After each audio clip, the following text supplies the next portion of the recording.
Perkenalkan, saya Filomena Rinaldi Andang, NIM 182114005. Saya akan menjelaskan tentang definisi pusat laba, kondisi-kondisi dalam mendelegasikan tanggung jawab laba, dan kelasiman suatu pusat laba. Yang pertama, saya akan menjelaskan tentang pusat laba. Ketika kinerja finansial suatu pusat tanggung jawab diukur dalam ruang lingkup laba, yaitu selisih antara pendapatan dan beban, maka pusat ini disebut pusat laba atau profit center. Dengan kata lain, pusat laba adalah suatu unit organisasi yang di dalamnya berpendapatan dan beban diukur secara moneter. Laba merupakan ukuran kinerja yang berguna karena laba memungkinkan manajemen senior untuk dapat menggunakan satu indikator yang komprehensif dibandingkan jika harus menggunakan beberapa indikator atau beberapa di antaranya menunjuk ke arah yang berbeda. Suatu organisasi fungsional adalah organisasi di mana fungsi produksi atau pemasaran utama dilakukan oleh organisasi yang terpisah. Ketika suatu organisasi diubah menjadi organisasi di mana setiap unit bertanggung jawab atas produksi maupun pemasaran, maka proses ini disebut dengan istilah divisionalisasi. Sebagai aturan, perusahaan membuat unit-unit bisnis karena mereka telah memutuskan untuk memberikan wewenang yang lebih luas kepada manajer-manajer operasi. Meskipun tingkat pelimpahan wewenang tersebut berbeda dari perusahaan yang satu ke perusahaan yang lain, tetapi wewenang yang lengkap untuk menghasilkan laba tidak pernah dilimpahkan ke dalam satu segmen tunggal dalam suatu bisnis. Selanjutnya, kondisi-kondisi dalam mendelegasikan tanggung jawab laba.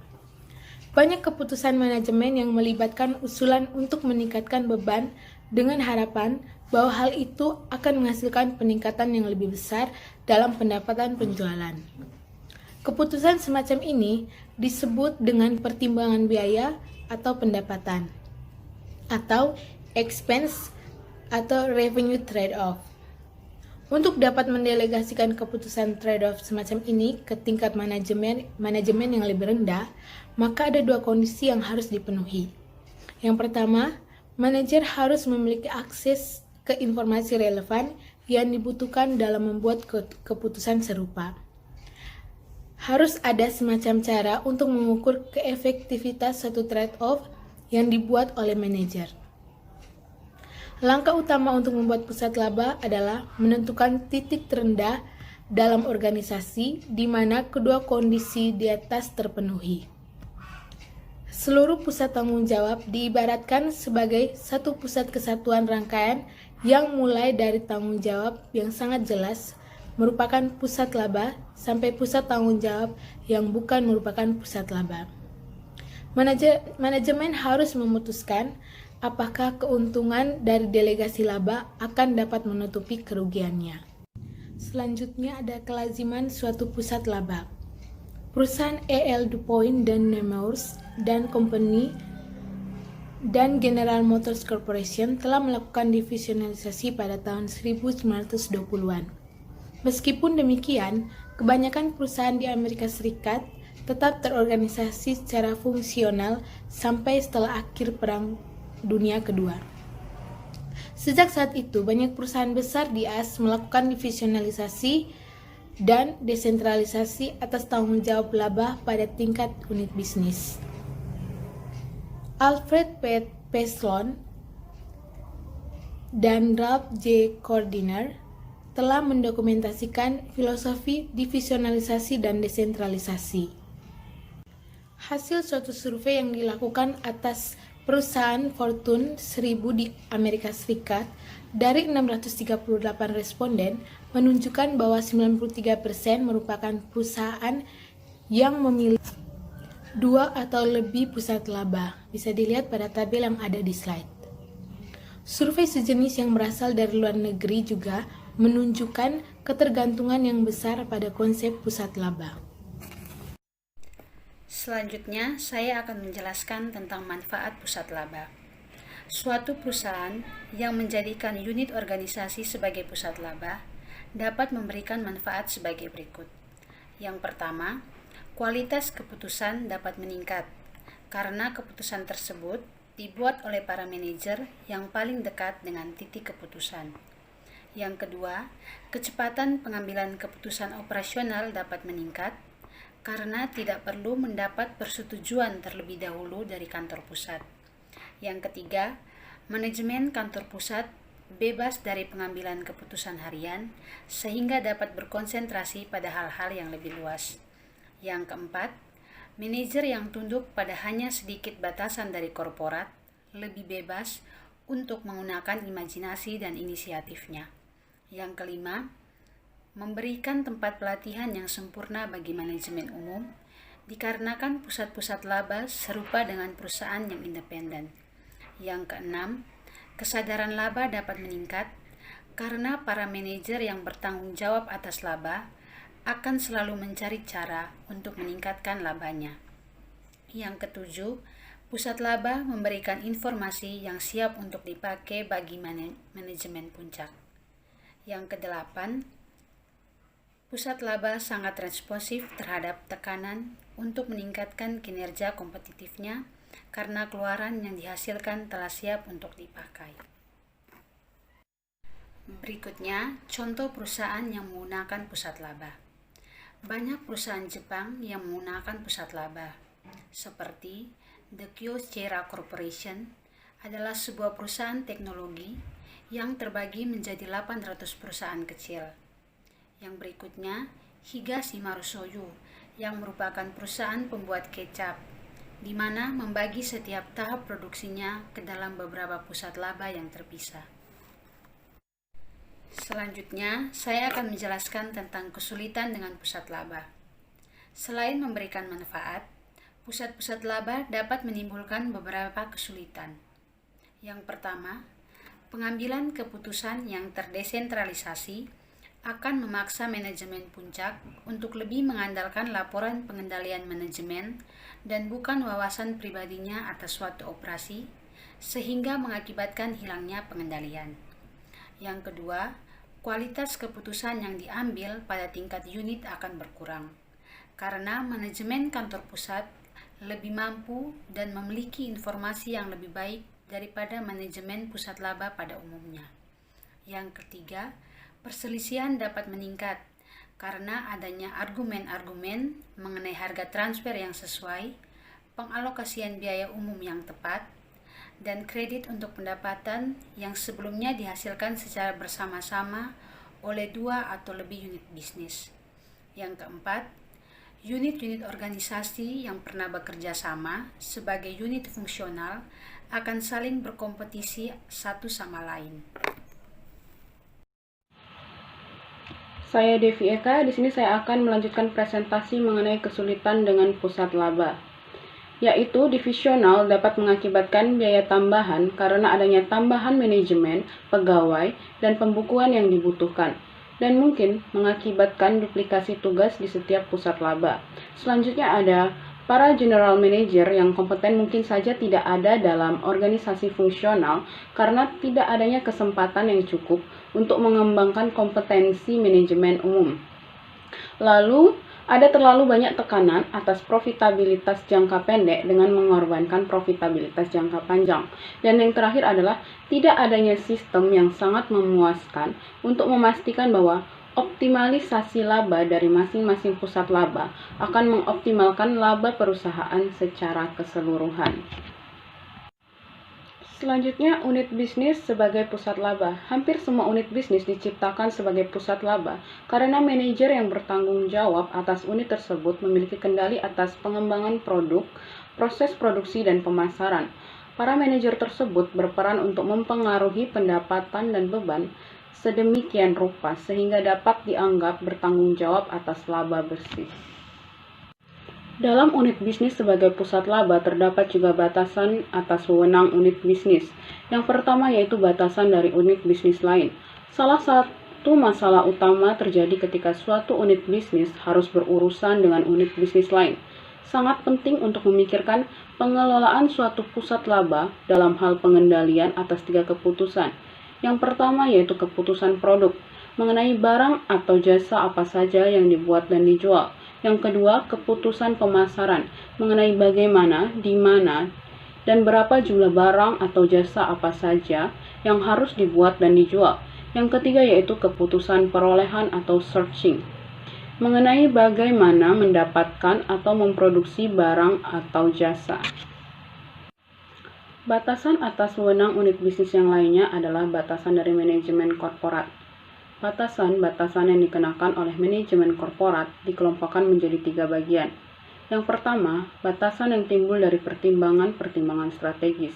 Yang kedua, batasan yang timbul karena adanya keseragaman yang diperlukan. Yang ketiga, batasan yang timbul dari nilai ekonomis sentralisasi. Selain itu, manajemen korporat juga mengenakan batasan lainnya, di mana setiap unit bisnis memiliki suatu perjanjian yang menyatakan aktivitas-aktivitas pemasaran atau produksi yang boleh dilaksanakan. Dan unit bisnis tersebut harus menjaga untuk tidak beroperasi di luar perjanjian tersebut, meskipun melihat kesempatan laba. Salah satu contoh batasan manajemen korporat adalah pada pertengahan tahun 1990-an, Kinko yang merupakan perusahaan fotokopi 24 jam terbesar di Amerika Serikat melakukan sentralisasi atas operasinya. Perusahaan tersebut semula didirikan atas dasar kemitraan atau partnership, dengan persyaratan bahwa setiap rekanan ikut memiliki dan mengoperasikan toko-toko Kinko di wilayah berbeda, dan tiap unit bertanggung jawab atas pembelian dan pendanaan masing-masing. Ketika pendanaan Kinko disentralisasi pada tahun 1996, perusahaan tersebut mengalami penurunan beban bunga. Hal tersebut ternyata menghasilkan penghematan dari pelaksanaan sistem pembelian yang lebih efisien. Pada umumnya, perusahaan-perusahaan memberlakukan batasan-batasan pada unit-unit bisnis karena kebutuhan akan keseragaman.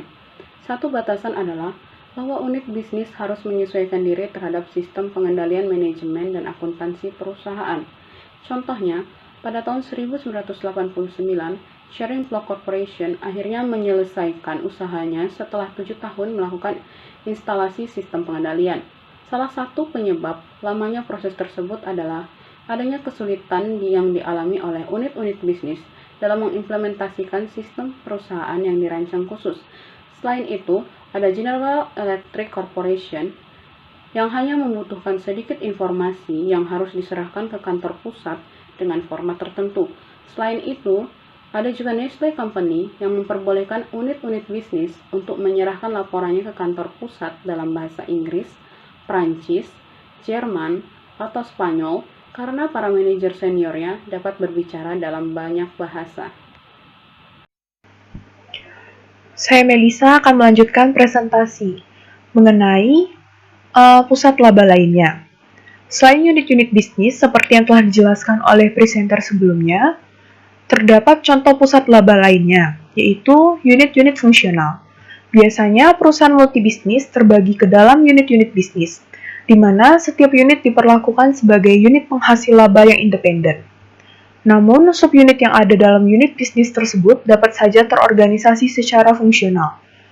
Nah, terkadang lebih mudah untuk membuat satu atau lebih unit fungsional. Misalnya, melalui aktivitas operasi pemasaran, manufaktur, dan jasa sebagai pusat labanya. Berikut ini merupakan jenis dari unit-unit fungsional. Yang pertama adalah pemasaran. Kegiatan pemasaran dapat dijadikan sebagai pusat laba dengan membebankan biaya dari produk yang terjual. Harga transfer ini memberikan informasi yang relevan bagi manajer pemasaran dalam membuat trade-off pendapatan atau pengeluaran yang optimal, dan praktik standar untuk mengukur manajer pusat laba berdasarkan profitabilitasnya akan memberikan evaluasi terhadap trade-off yang dibuat. Harga transfer yang dibebankan pada pusat laba harus berdasarkan biaya standar dan bukan biaya aktual dari produk yang terjual. Kemudian yang kedua adalah manufaktur. Biasanya kegiatan manufaktur merupakan pusat beban, di mana manajemen dinilai berdasarkan kinerja versus biaya standar dan anggaran overhead. Akan tetapi, ukuran ini dapat menimbulkan masalah, karena ukuran tersebut tidak mengindikasikan sejauh mana kinerja manajemen atas seluruh aspek dari pekerjaannya. Contohnya saja, seperti seorang manajer dapat lalai melaksanakan pengendalian mutu, mengirimkan produk dengan kualitas inferior dalam rangka mendapatkan nilai dari biaya standar. Dengan demikian, apabila kinerja proses manufaktur diukur terhadap biaya standar, dianjurkan untuk membuat evaluasi yang terpisah atas aktivitas-aktivitas seperti pengendalian mutu, penjadwalan produk, dan keputusan untuk membuat ataupun membeli. Kemudian yang ketiga adalah unit pendukung dan pelayanan. Unit-unit yang dapat menjadi pusat laba diantaranya unit pemeliharaan, teknologi informasi, transportasi, teknik, konsultan, layanan konsumen, dan aktivitas pendukung sejenisnya. Hal ini dapat dioperasikan oleh kantor pusat dan divisi pelayanan perusahaan atau dapat dipenuhi di dalam unit bisnis itu sendiri. Unit bisnis tersebut membebankan biaya pelayanan yang diberikan dengan tujuan finansial untuk menghasilkan bisnis yang mencukupi, sehingga pendapatan setara dengan pengeluaran. Standar pembebanan biaya seperti itu ditunjukkan pada tampilan 5.2 seperti pada tampilan di PPT. Tampilan tersebut menunjukkan perusahaan yang melakukan pembebanan berdasarkan penggunaan. Mungkin memperlakukan unit tersebut sebagai pusat laba. Biasanya, unit yang menerima jasa ini memiliki opsi untuk mendapatkan jasa yang sama dari pemasok luar. Oleh karena itu, pemasok tersebut menawarkan jasa dengan kualitas yang sama, dengan harga yang lebih murah. Sekian, terima kasih. Ketika unit jasa dikelola sebagai pusat laba, para manajernya termotivasi untuk mengendalikan biaya supaya para konsumen tidak meninggalkan mereka. Dengan demikian, para manajer unit penerima termotivasi untuk membuat keputusan mengenai apakah jasa yang diterima sudah sesuai dengan harganya. Contoh, pada tahun 2001, 2 perusahaan minyak terbesar membuat pusat laba teknologi informasi yang menyediakan baik jasa internal maupun memberikan penawaran jasa kepada klien. Pada kuartal kedua tahun 2001, salah satu perusahaan tersebut menerima pendapatan sebesar $560 juta, sekitar 15% pendapatan kuartal perusahaan. Organisasi lainnya. Seringkali perusahaan dengan operasi cabang yang bertanggung jawab atas pemasaran produk perusahaan di wilayah geografi tertentu menjadi pusat laba secara alamiah. Meskipun para manajer cabang tidak memiliki tanggung jawab manufaktur atau pembelian, profitabilitasnya seringkali merupakan satu-satunya ukuran kinerja yang paling baik. Selain itu, pengukuran laba merupakan suatu alat motivasi yang sempurna. Oleh karena itu, toko-toko dalam rantai retail, restoran-restoran dalam rantai makanan cepat saji atau fast food, dan hotel-hotel pada rantai hotel menjadi pusat laba. Selanjutnya masuk pada mengukur profitabilitas. Dalam mengukur profitabilitas, terdapat jenis pengukuran yang biasanya digunakan dalam mengevaluasi suatu pusat laba. Ini sama halnya dalam mengevaluasi perusahaan secara keseluruhan. Yang pertama adalah pengukuran kinerja manajemen. Pengukuran ini memiliki fokus pada hasil kerja manajer. Pengukuran ini digunakan untuk perencanaan atau planning, koordinasi atau coordinating, dan pengendalian atau controlling. Kegiatan sehari-hari dari pusat laba dan sebagai alat untuk memberikan motivasi yang tepat bagi para manajer. Kedua adalah ukuran kinerja ekonomis. Pengukuran ini memiliki fokus pada kinerja pusat laba sebagai suatu entitas ekonomi. Maksud dari kedua ukuran di atas berbeda satu sama dengan yang lain. Sebagai contoh, laporan kinerja manajemen suatu toko cabang dapat memperlihatkan bahwa manajer toko tersebut memiliki kinerja yang baik. Tetapi laporan kinerja ekonominya dapat memperlihatkan bahwa toko tersebut kehilangan posisinya di pasar dan harus ditutup karena adanya kondisi persaingan dan ekonomi yang tidak menguntungkan di wilayah tersebut. Informasi yang diperlukan untuk kedua tujuan tersebut biasanya tidak dapat diperoleh dari satu kelompok data saja. Laporan manajemen digunakan dengan frekuensi yang tinggi, sementara laporan ekonomi hanya dibuat pada saat-saat tertentu saja ketika keputusan-keputusan ekonomis harus dibuat. Oleh karena itu, pertimbangan-pertimbangan yang digunakan dalam rangka pengukuran kinerja manajemen harus merupakan prioritas utama yang ada di dalam desain sistem, yaitu sistem yang harus dirancang agar dapat mengukur kinerja manajemen secara rutin dengan informasi ekonomi yang cukup pada laporan-laporan kinerja tersebut dan juga sumber-sumber lain. Selamat pagi Ibu Clay dan teman-teman, saya Amelia Yunarti Jemaun, NIM 182114029 akan mempresentasikan tentang jenis-jenis ukuran kinerja. Kinerja ekonomi suatu pusat laba selalu diukur dari laba bersih. Meskipun demikian, kinerja manajer pusat laba dapat dievaluasi berdasarkan 5 ukuran profitabilitas. Yang pertama, margin kontribusi. Margin kontribusi menunjukkan rentang antara pendapatan dan beban variabel.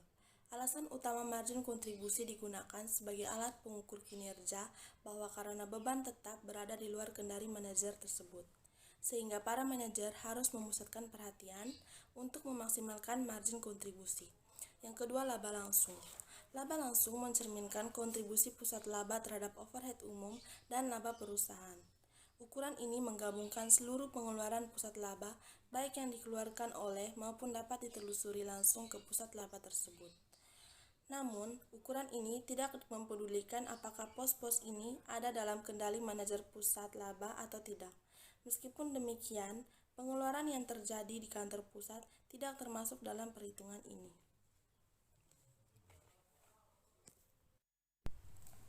Yang ketiga, laba yang dapat dikendalikan. Pengeluaran-pengeluaran kantor pusat dapat dikelompokkan menjadi 2 kategori, dapat dikendalikan dan tidak dapat dikendalikan. Yang termasuk dalam kategori pertama adalah pengeluaran-pengeluaran yang dapat dikendalikan, paling tidak pada tingkat tertentu, oleh manajer unit bisnis, misalnya layanan teknologi informasi.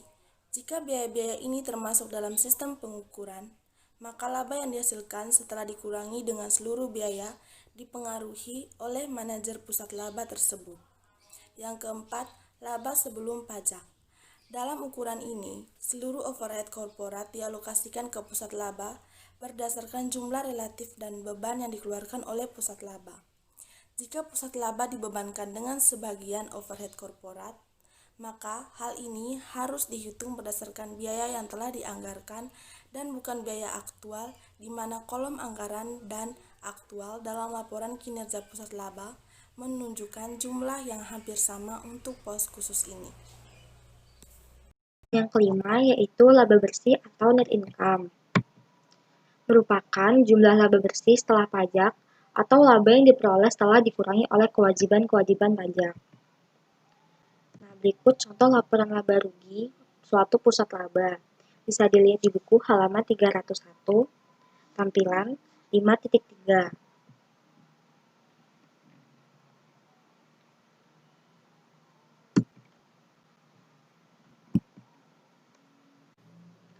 Terdapat 2 pendapat yang menentang. Pendapat yang pertama yaitu laba bersih setelah pajak merupakan suatu yang konstan terhadap laba sebelum pajak, sehingga tidak bermanfaat jika harus memasukkan unsur pajak. Pendapat yang kedua yaitu manajer pusat laba tidak tepat jika harus menanggung konsekuensi keputusan yang mempengaruhi pajak penghasilan di kantor pusat. Jadi, jika tarif pajak bervariasi antar pusat laba, maka pusat laba dapat mempengaruhi besarnya pajak penghasilan melalui kredit cicilan, keputusan membeli atau menjual peralatan, serta penggunaan standar akuntansi GAAP atau Generally Accepted Accounting Procedures untuk membedakan laba kotor dan laba kena pajak. Selanjutnya adalah pengukuran pengakuan pendapatan. Memerlukan pertimbangan karena pusat laba dapat berpartisipasi dalam suatu usaha penjualan yang sukses.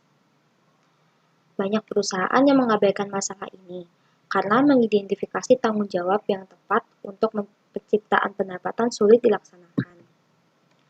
Jadi, tenaga penjual harus menyadari bahwa mereka bukan hanya bekerja untuk pusat laba, tetapi kebaikan perusahaan secara keseluruhan. Yang selanjutnya, pengukuran pertimbangan manajemen. Sebagian besar manajemen menghadapi kebingungan dan kegagalan untuk memisahkan kinerja manajer pada pengukuran kinerja manajer dengan pengukuran ekonomis pusat laba. Solusinya adalah manajer harus diukur berdasarkan pada pos yang dapat mereka kendalikan, termasuk pos yang mereka tidak memiliki pengendaliannya. Sekian presentasi dari kami, terima kasih.